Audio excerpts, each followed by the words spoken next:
कोकणातील ग्रामीण जीवन अतिशय सुरेख पद्धतीने यूट्यूबच्या माध्यमातून जगांसमोर आणणाऱ्या रेड सॉइल स्टोरीज या चॅनलचे निर्माते शिरीष गवस वय 33 यांचा दुर्दैवी मृत्यू झाल्याची बातमी समोर येते. या बातमीमुळे शिरीष गवस आणि पूजा गवस या जोडप्याच्या चाहत्यांना जबर धक्का बसलाय.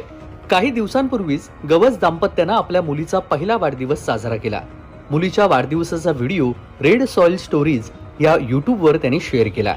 या व्हिडिओ खाली आता त्यांचे चाहते कमेंट करून दुःख व्यक्त करत श्रद्धांजली वाहू लागलेत.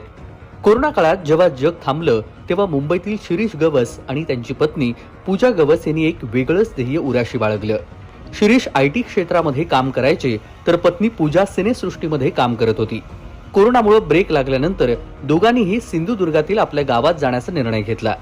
गावातील जीवनशैली, तिथली खाद्य संस्कृती, लोकांचे दैनंदिन जीवन, यामध्ये येणारे आव्हानं, गमती जमती या सर्व घटना गवस